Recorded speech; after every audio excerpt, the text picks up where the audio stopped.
There we go.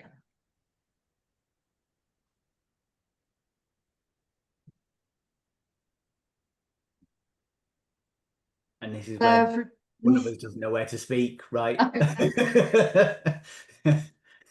know. No, that's fine. Hello, everyone. We're just going to hang on for another minute to let people join the webinar this morning. Sorry, I'm ahead of myself there.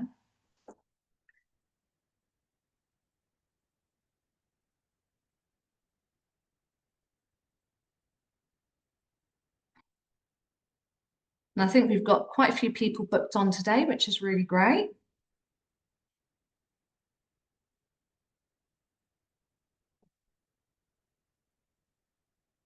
Now, I know it's certainly an area I'm looking forward to finding more out about.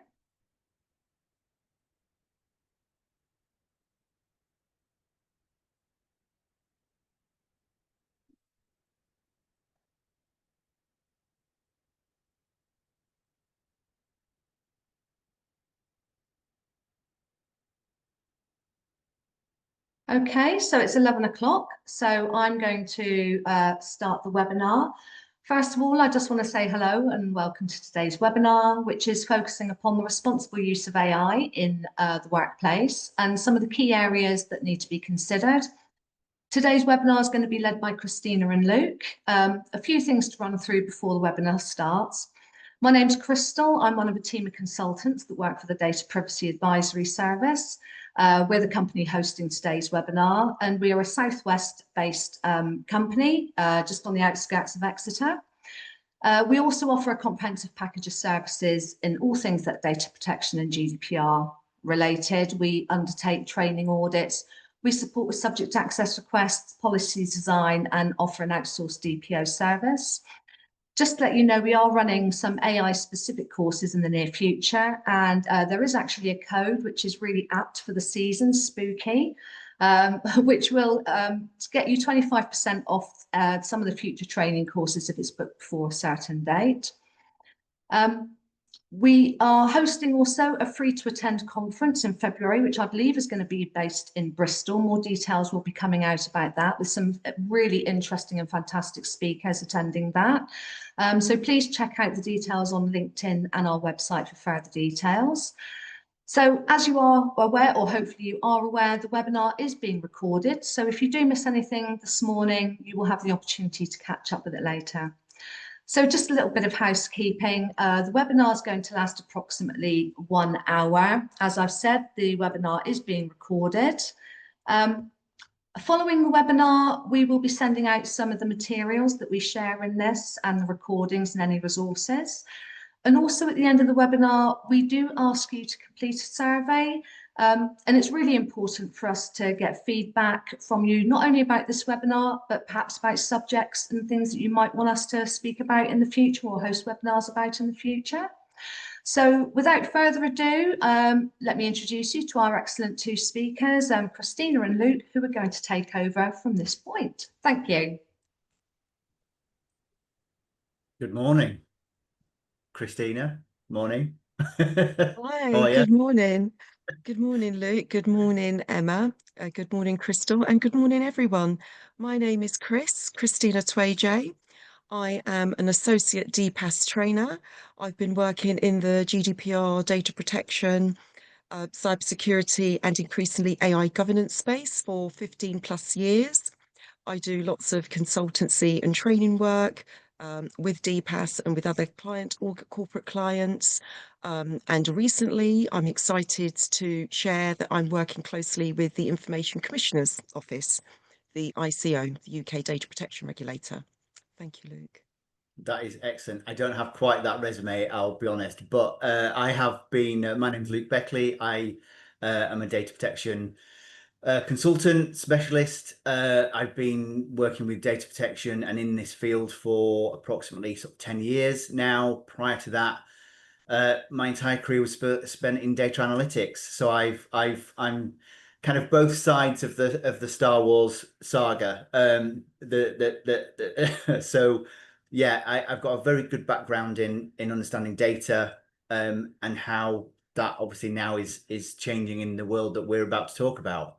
and what the impact that's going to be. So, and as you can see, I've got my own consultancy now from DC Harmonized, offering data protection and data analytics consultancy to organizations. So yeah, so our first thing is a poll to the people who are online, isn't it? And what we'd really like to see from anybody is what are your challenges? Just give us an indication in the chat what you're currently facing as part of your adoption of AI into your work practices. We've got our own take on this and challenges, but we'd love to see what you've got coming in. That is a great start, Rebecca, by the way. AI being seen as the silver bullet. That's definitely something that we have experienced a lot. Yeah, the magic wand. Oh, here we go. AI being adopted without governance, keen to be early adopters. Something we'll get on to, David, shadow IT.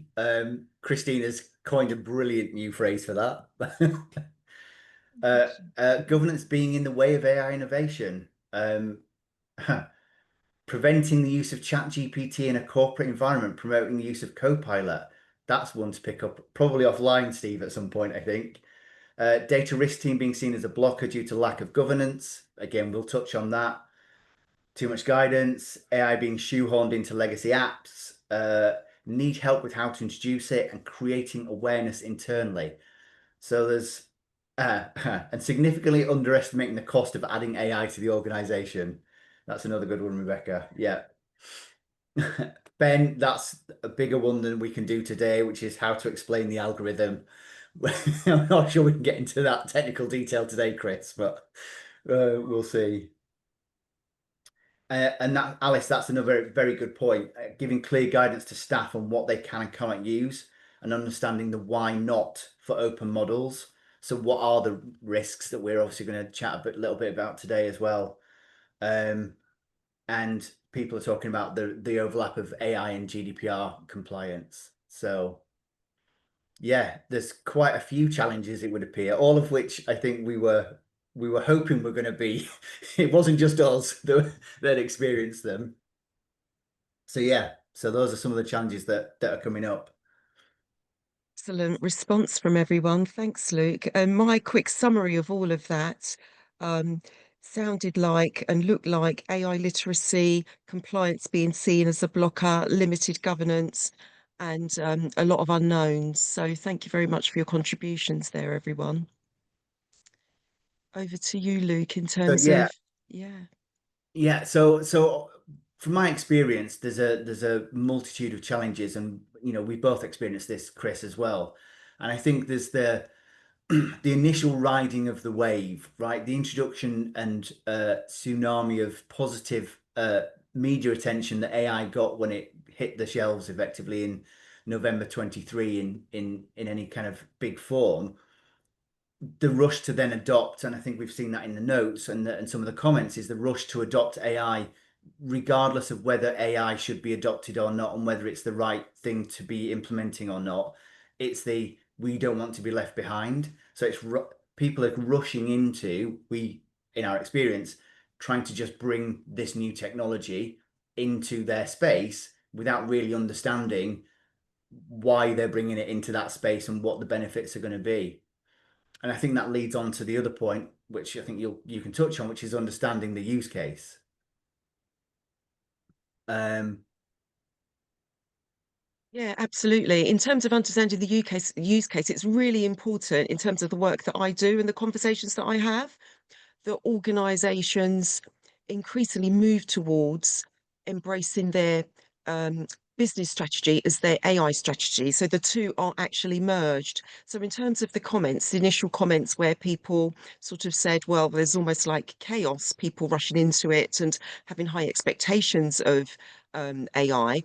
What I'm seeing in the work that I'm doing is that shows a misalignment between the AI objective and the business case for using AI. So being clear about your business case and making sure that it truly aligns, in terms of justifying the use of AI, making sure that the business case is clear and it's not just about using AI for AI's sake, simply because it's the new shiny thing.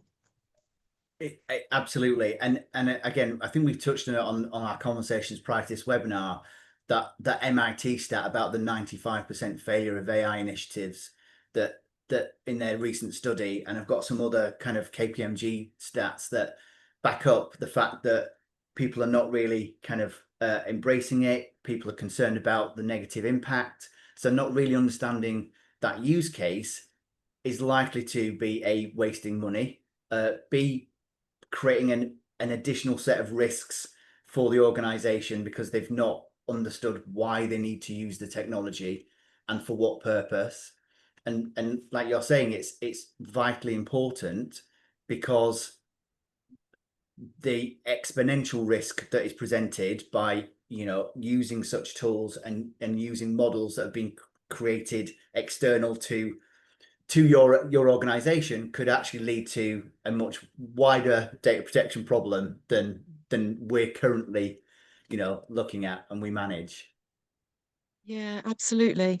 And in terms of the problems or the challenges, we know that AI risk goes beyond data protection and privacy.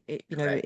It is about cyber, it is about intellectual property, copyright, and the list of risks goes on. So, the challenges are almost infinite, really, and the fear of the unknown kind of just makes that worse, if you like. It kind of exacerbates that in terms of the information gap. Yeah. I think we've all acknowledged that, or certainly we've begun to acknowledge in the chat function, that AI literacy is so crucial. It's, again, in terms of the work that I do, it is the cornerstone of good, safe, responsible AI governance.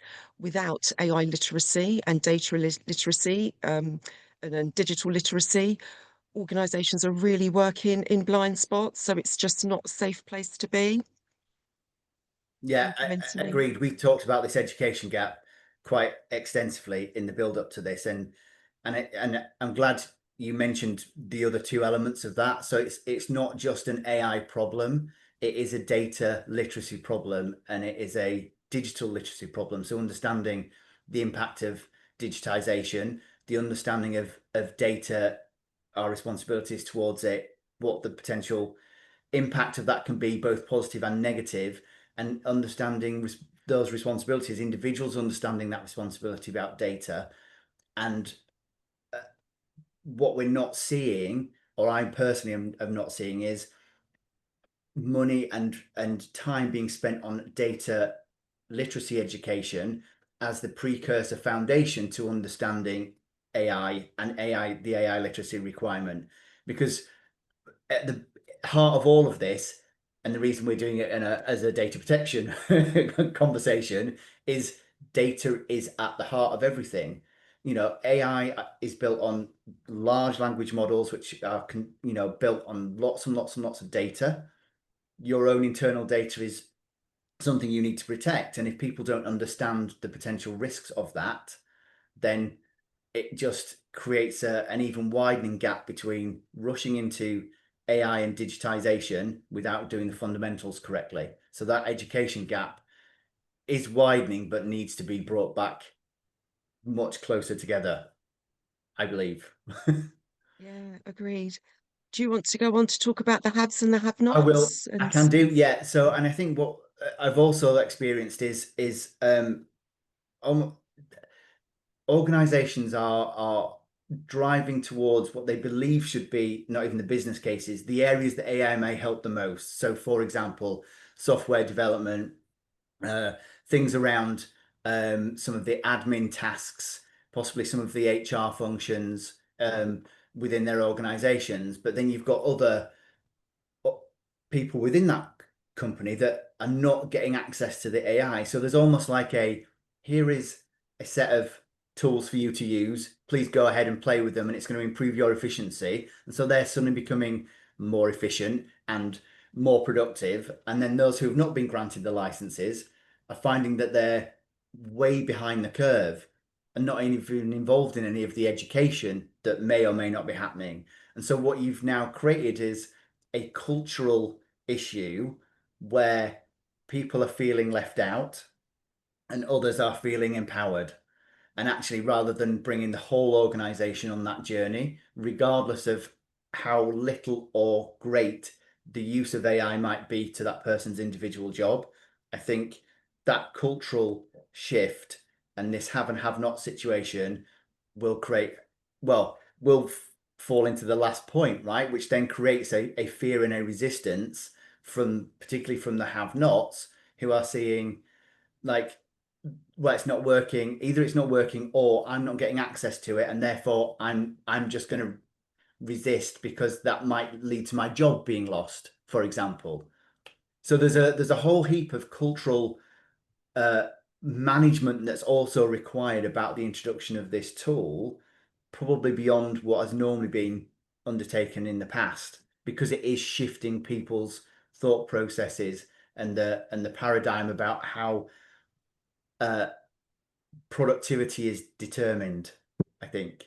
Yeah, absolutely. And for sure, there are a number of well-documented and additional challenges and opportunities, if you like.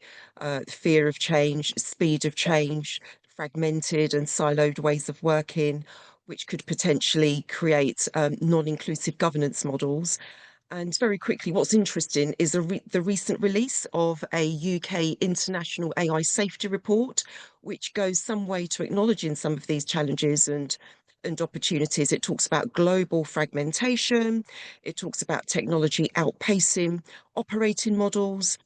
And when I pause and stop and take a step back from all of this, I wonder if it means we've reached an interesting crossroads within privacy, an interesting junction within the crossroads of, the evolution of the privacy profession, if you like.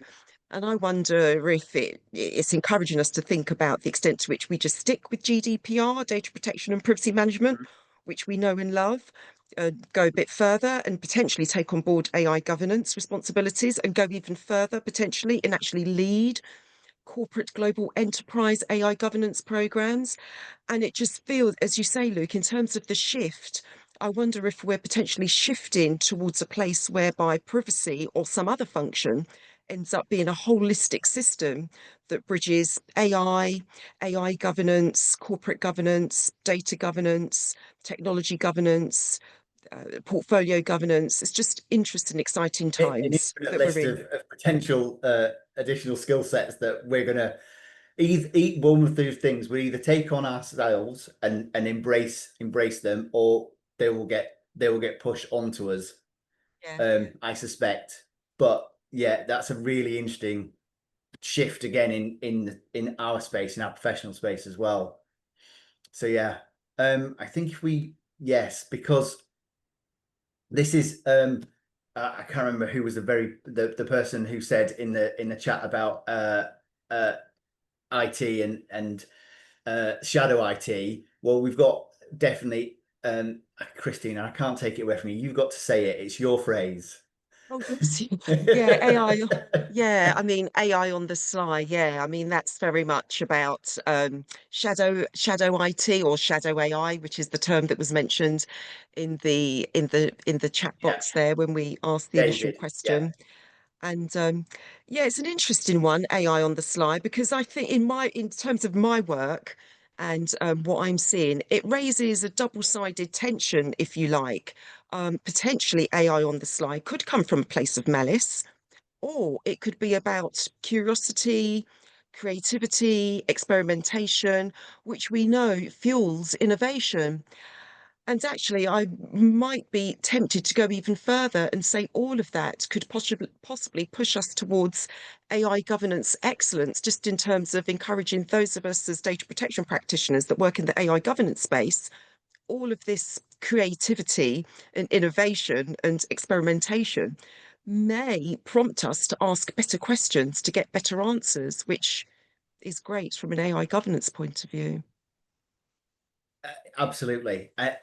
And this AI on the sly is absolutely happening, and I've got particular experience of it. I won't go into obviously name any names, but I remember there were official AI programs in a client I was working with.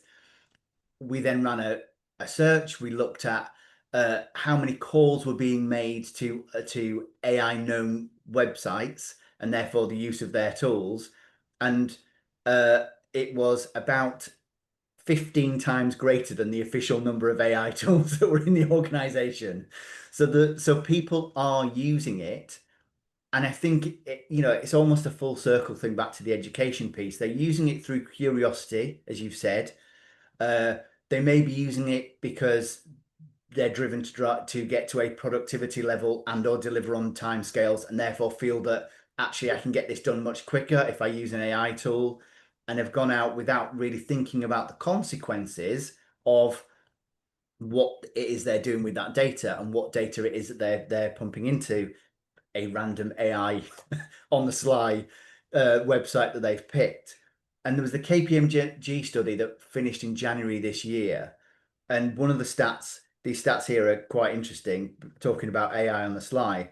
And 39% of the people that were interviewed admitted to uploading company data into public AI models and LLMs, which 40% of your workforce is near enough, is quite an interesting amount of data that's just being leaked from your organization, which then, as you've already said, has more than just the immediate potential data protection consequences. It has potential cyber and security consequences. It has wider reaching copyright infringement, IP infringement, dissemination of your own IP, which then potentially gives competitor, access. Yes, they would have to understand how to get access to that, but putting it into that model on the sly means that you as an organization don't have access to understand what's being put in, and B, it means all that's telling you, that particular statistic is telling me, is education is crucial in this space. Really is. I agree. It's a real signal of a disconnect between policy and practice. AI Yes, on the sly, I feel. AI on the sly. By the way, Christina has started to trademark that, so you can't use it, anybody in the chat. Just check, Oh, bless just you. saying. Oh, bless But you. yeah. Thank you. So over to you. I mean, as we've just been discussing, I'll let you continue with why do we need to think differently. And obviously we'd love to hear any more comments from people about why we need to think differently. Hopefully we're giving you a grounding for why the blinkers need to be widened in order to make sure we effectively take good care and implement this tool in the right way. Yeah, But thank first, you, Luke. Yeah, yeah, thank you so much, Luke. Um, yes, I'm going to start with one of the questions, one of the great questions in the chat. I know there are so many. Thank you so much for all your questions that are coming through. Someone has asked, is AI governance too big a responsibility for a DPO with their other narrow responsibilities? And I've been party to other debates that question a potential conflict of interest with DPOs taking on board AI governance responsibilities. And I'm not here to really answer the question, but more, I think Luke and I are really here to give our audience food for thought. What we know is that as privacy professionals, the profession is still fairly new, it's still fairly niche, and it's continually evolving. I think that's our strength. We are really agile. We're continually evolving and redesigning and adapting to changing needs, changing technology need, and changing regulatory need, which I think is all great, just in terms of our agility. So, what's really interesting in terms of the extent to which we should take on board AI governance is the shift that we know is happening within our profession towards ethics, equity, inclusive governance, and thinking about quality, thinking about the quality of the individual's experience through a privacy lens. All these shifts seem to be happening within the privacy profession. And again, in terms of timing, what's interesting is the recent update to the PIM standard. PIMS, not the drink PIMS, PIMS, the International Privacy Management Standard, ISO 27001. Personal Information Management Standard. That's recently been updated, and it talks a lot about AI, AI literacy, AI governance, corporate governance, boardroom accountability for AI, measurable key performance indicators.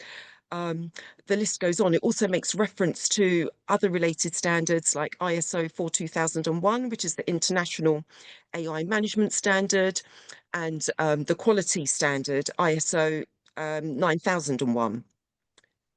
Yeah, I think that's right. Yeah, ISO 9001. Yeah. So yeah, I am really aligned to the question that was asked about the extent to which DPOs ought to take on board AI governance. Is it too big? But there is a shift that seems to be happening already within our profession. And the recent update to the PIM standard signals, that shift, I feel. Yeah, yeah, I'd agree. And I think we've also, and I think you might have mentioned it just as the comment came in, there's also the ISO 42001, which is AI specific standard as well, Yeah, which has just come yeah, in. And but the question about is it our responsibility, right? Should it be on our shoulders? And I think we have a wider skill set than we believe we have, or we present to the two businesses in the main. And I think Nigel from DPAS very succinctly posted about it just a couple of days ago on LinkedIn, about the fact that our skill sets are way beyond just our understanding of either be it ISO standards or the legal texts and how to implement that. But we are in a very privileged position as data protection professionals, because we actually do get to see across the whole organization. One of our kind of fundamental jobs in that process, in that role, is to understand where all the data is, and then understand how we manage that data within the regulatory frameworks that we operate under. But that means that we get to see all of those different parts of the business, and therefore we're in a fairly unique position to not take on the whole responsibility of implementing AI and its governance, but to at least advocate and advise on how that governance can be implemented and run in parallel with the other data protection requirements and any other initiatives. But I think we're all a modest bunch. That's the thing. So we all like to, like you say, it's believe we're in a niche, and we kind of like, we know data protection, and then we kind of nod our heads, when actually we're pretty much, superheroes, because we spread ourselves across the entire organizations and manage to keep lots of bits going, and never almost seek praise from it.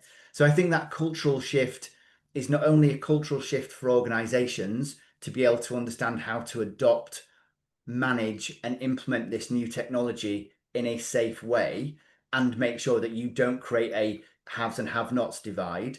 But equally, I think there's a cultural shift for us as a profession to start to kind of believe in our wider skill set a bit more, and how we can really consult and help manage, again, what ultimately is a data potential risk, isn't it? That's what we're getting back to. It's all about the data, the models, how you're using it, what data you're inputting, what you're getting back, how are you validating that.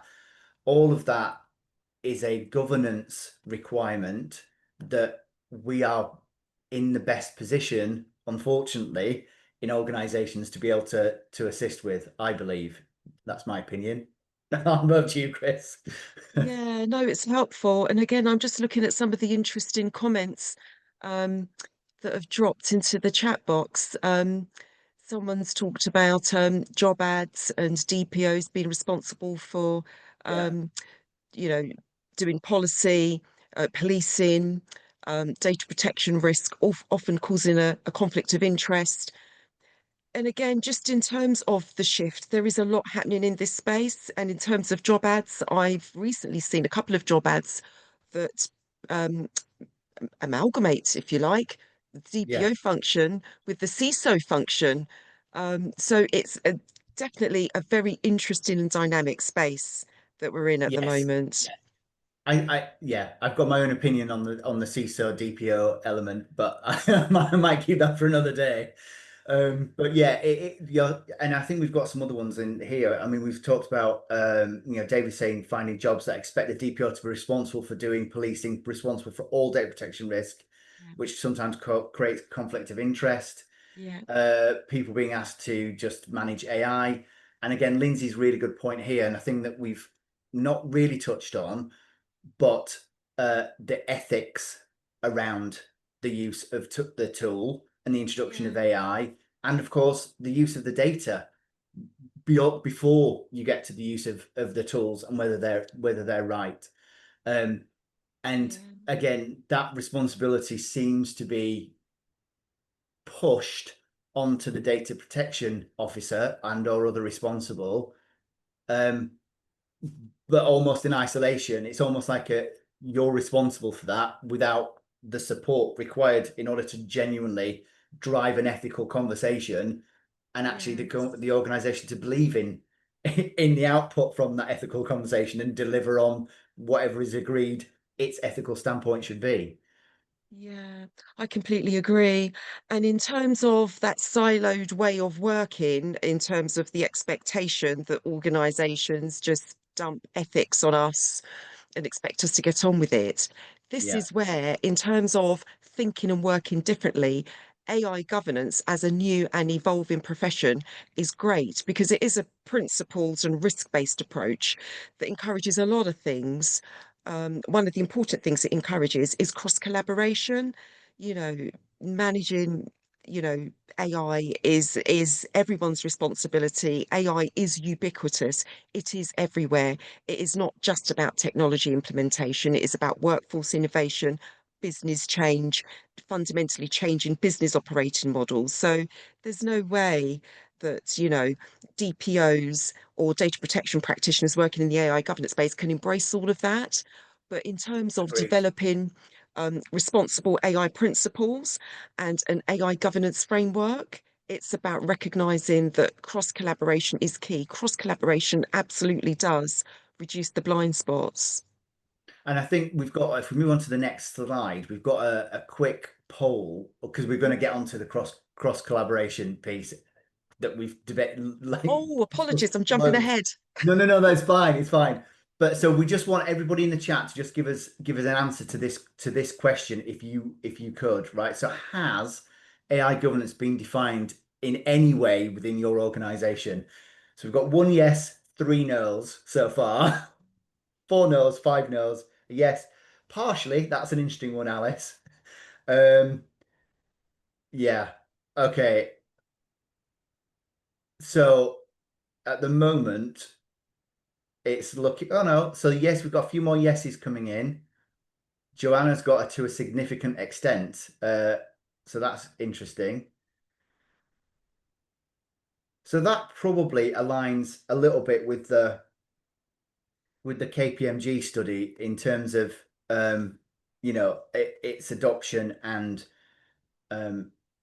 how it's going. So I think we've got a fairly even split looking at that number, which is encouraging, because at least organizations are thinking about governance and AI governance, at least. Not quite as, bad as we were anticipating that this might come out. So yeah, so thank you for that. And then we've got one other question, and I think Christina and I may have made our views quite clear about this, but please feel free to add in, where do you think the responsibility for that AI governance should sit? Everyone's gone quiet now. No one wants to say DPO.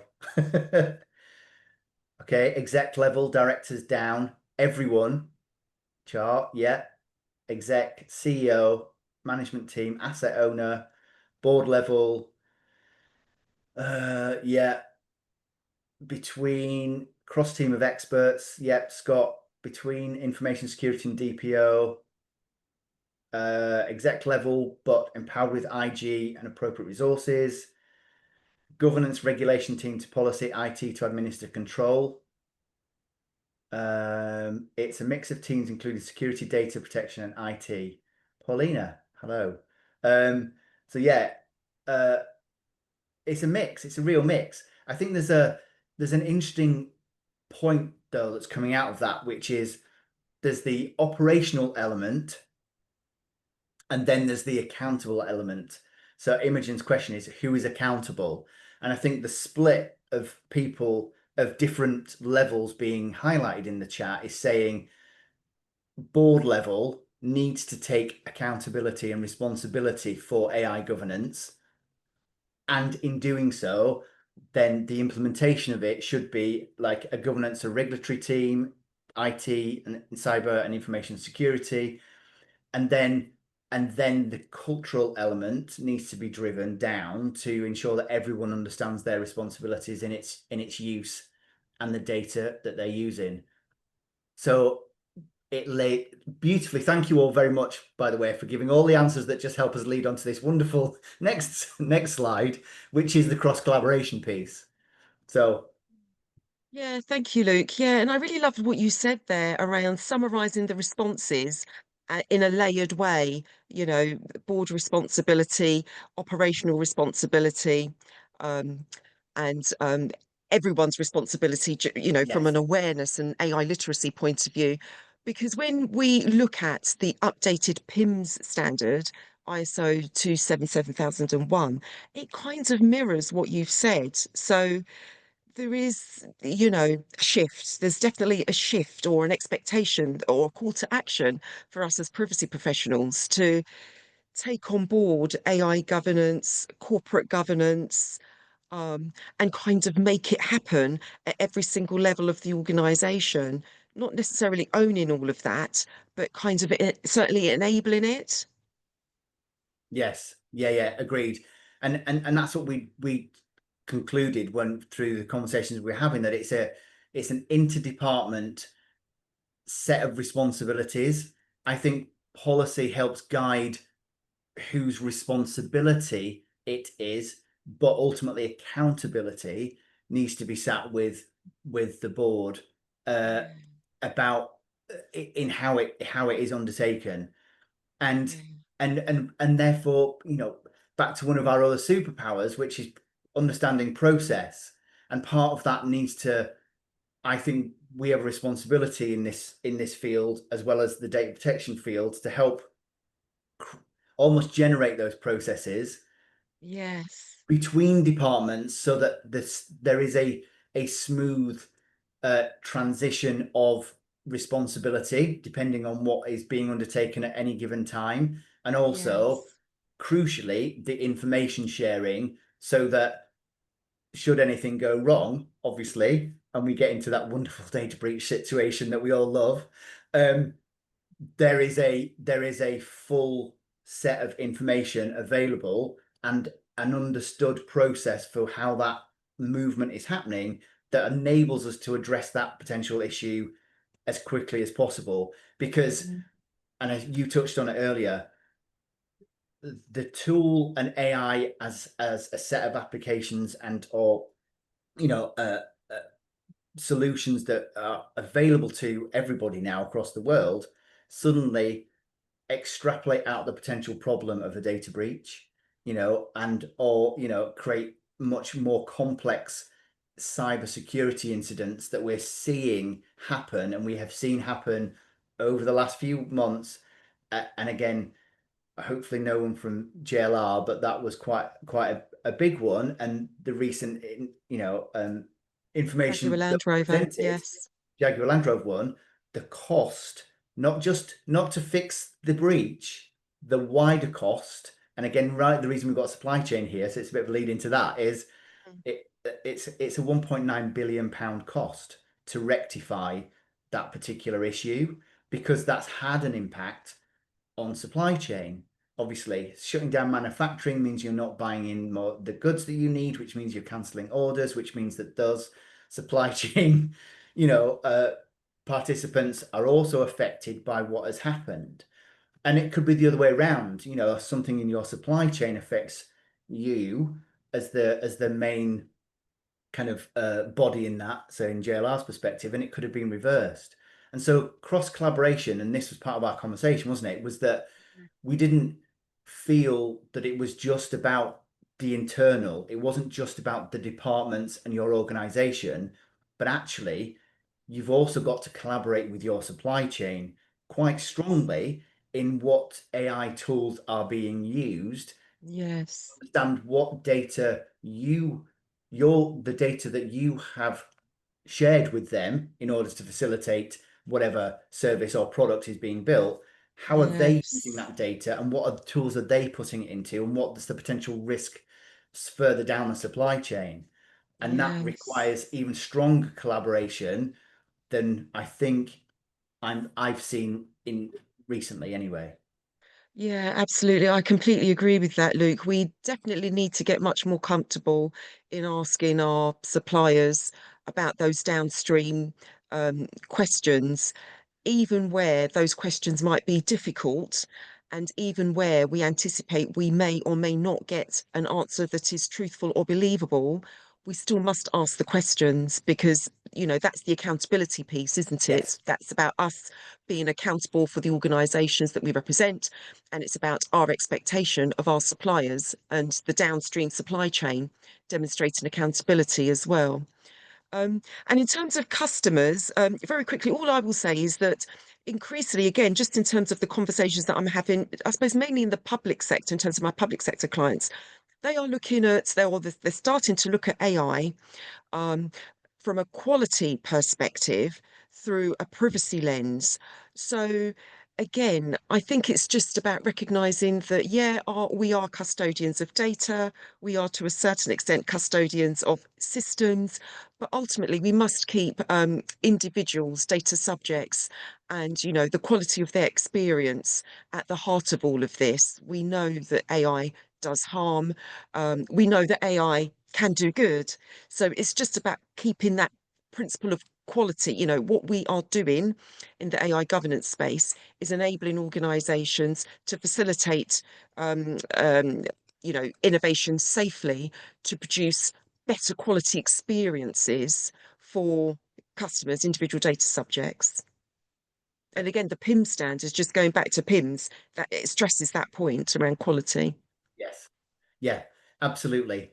So it is, and again, what we're not saying here is that it's this all of this cross collaboration is the responsibility of the DPO. Just so we're clear, it is it is a collaborative approach that is required across the organization. Yes, there is a likelihood that our roles will expand, we think, because there's a natural affinity to the governance elements that are required. You're fundamentally talking about data, so it's in it within our remit, but actually the whole organization needs to take responsibility in order to manage those relationships, both with the individuals, the data subjects, and the customers, and make sure that their experience and what we're doing with their data is not just pushed into AI on the sly scenarios. So there's governance around that, and obviously the supply chain collaboration piece is crucial, as well as interdepartment. So yes, and I think that leads perfectly onto Crystal. Thank you for moving that on. Perfectly onto this, which actually encompasses everything I think we've been trying to drive towards. Absolutely. And again, in terms of the work that I do and the conversations that I'm having, the personal responsibility in the workplace, in terms of employee responsibility and leaders' responsibility, it starts with AI literacy at a fundamental level, AI awareness for everyone, AI literacy on a role-based level, and AI literacy on a systems-based level as well. The personal responsibility is kind of meaningless, I'm seeing, without AI literacy. Yeah, I agree, and I think the other element that I kind of just want to emphasize as part of this as well is um, the potential gap between data literacy and an AI understanding and literacy, because that movement to just that's not what we're suggesting, but the movement we're seeing is, oh, we are trying to think people train and get AI literate without really understanding the data literacy fundamentals that needs to be in place in order for that AI literacy to have meaning and for them to understand their personal responsibility. you know, data classification, data governance, you know, data management are all crucial steps and foundation blocks in order for you to be able to implement AI properly within your organization. And I think one of our duties within our profession is to, and I know we all advocate it every day, but somehow get stronger in our advocacy of the data fundamentals, because the potential impacts are much greater from a risk perspective. And equally, getting that right means that the potential ROI is much greater from the use of the tools and your literacy about it. So yeah, it's not just our responsibility, but it is our responsibility, I think, to drive the data foundations requirements as strongly as we can. Lovely, Luke. Thank you. I wonder, oh yeah, wonderful. So yes, so here are some practical, and thank you very much for the questions and comments that are coming in. So many good Um, questions. some recommendations around courses. I've seen some comments around culture, very important comments coming in. So in terms of some of the practicalities, with regards to getting started, kickstarting your AI governance, data governance journey, we've listed a few policies, um, processes, legislation, and approaches to get you started. One thing I will say, just in case the audience may not be aware of this, so the ICO, the Information Commissioner's Office, the UK Data Protection Regulator, they recently made available, publicly available, their AI, I think they've called it an AI policy or their internal AI usage policy. So you might want to find that and use that as a template to either develop your own within your respective organisations or review your own. And the other thing that's worth quickly saying before I hand over to Luke on this slide is one of the many things that's different in this space, those of us as data protection officers, data protection practitioners that work in AI governance, is that it's agile, it is continuous. So, for example, with your DPIAs, we know that use of AI and emerging technology triggers a DPIA, and increasingly in the world that we're in, it also triggers a separate and related complementary AI risk assessment as well. These documents, where they were once one and done in the pre-AI world, they're much more dynamic and much more agile. I mean, I'm working with organizations that are doing AI risk assessments on a quarterly basis because, you know, the pace of change with the technology and, you know, in terms of what the monitoring is throwing up in terms of the way it's evolving. So I suppose that's just one thing I wanted to highlight. These policies, these processes in the AI space, they have to be iterative, they have to be agile, they have to be dynamic. Yeah, I 100% agree. And you know, I'm a big advocate, and I know people like Tash is and other people about records of processing activity, and whether you need to do it or not. For me, it is a fundamental basis for understanding where that data is, and therefore how these policies will apply and help drive, like you said, how often those assessments require updating. Now, that could be fairly fluid now. New technologies being introduced all the time, which means that new data sets are potentially being created that have impact, that trigger the various forms of assessment. And I think what that's leading to is a continuous learning and awareness program being adopted across all organizations. I think, you know, in the past, again, you've touched on it, the one and done, right? So training and awareness. Do you do training and awareness? Yes, we do it annually. Perfect. Great. That's no longer going to work. The speed of change with the AI models, the speed of introduction that's happening through with organizations in bringing it in, means that needs to be constant awareness. Small snippets. We're not talking about an hour's worth of training for everybody every month, but thinking about using newsletters and blogs and other internal resources, and then running, you know, online training as well as some in-person training, which we did in my previous org wonderfully with Ralph and Deepas, really helps drive home the responsibility element that we've been talking about, but also then gets people to really understand what these things mean. They're not just it's a policy, and yes, great, I've read the summary and I'm fine.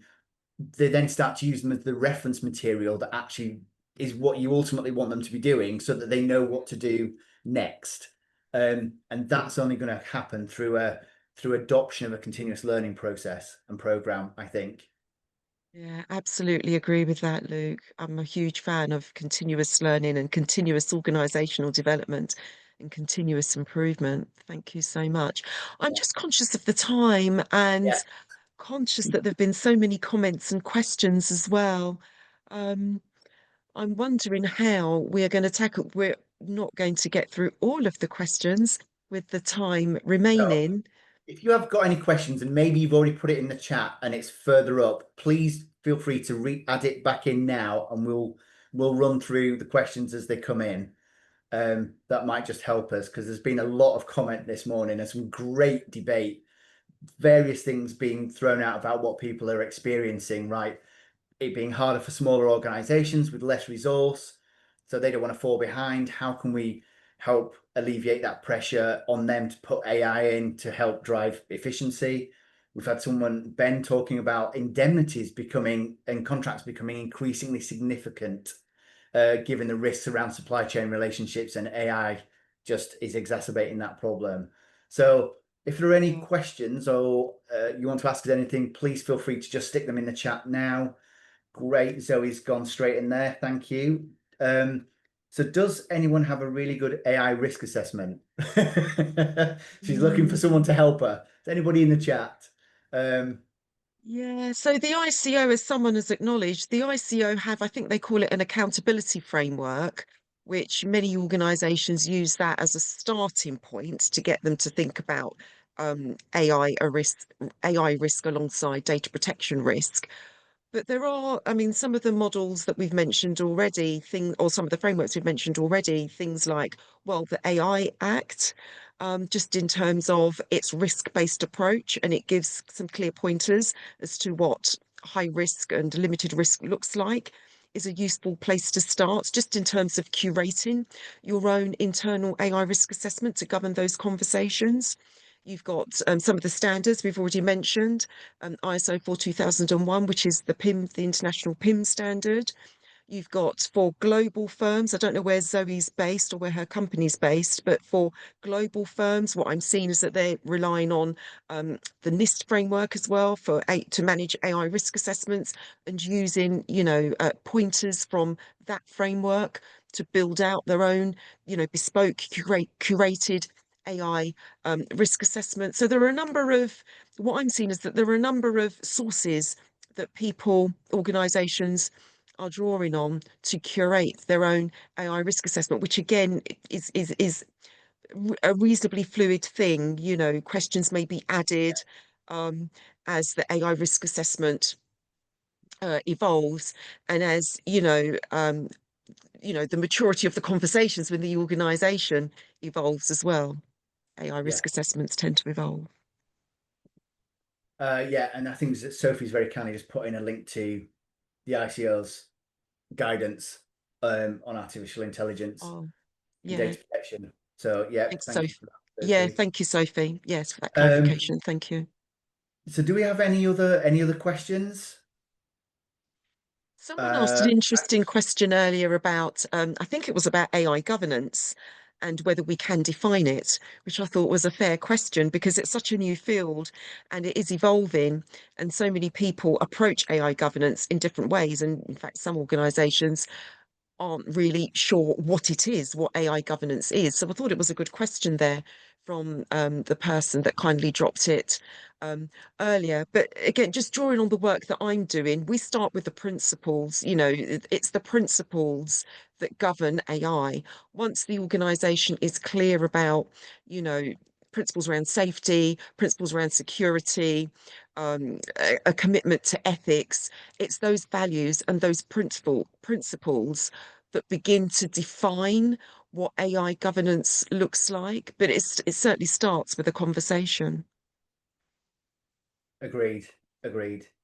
And we've had no other questions come through right now. So, I mean, I think maybe we can just, if there are no other questions, feel free to help us wrap up. And I think, Crystal, just before you do wrap that up, I think I'd just like us to summarize very quickly. So what we've hoped today has brought is an understanding of the fact that we're probably going to be in line to take a lot of this responsibility on, whether we like it or not.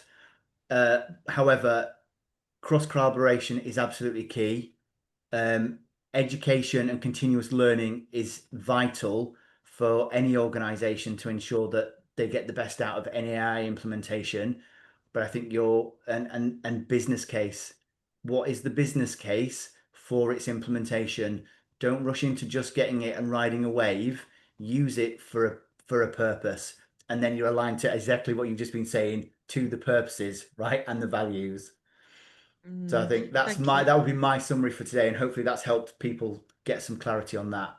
Yes, wonderful. Thank you so much, Luke. The only other final thing I'll add to that in terms of business case, which I love, is the business case for us. I think you've certainly, Luke, shared lots of material to help the audience build out the business case, to help them demonstrate to organizations why they ought to invest in AI governance.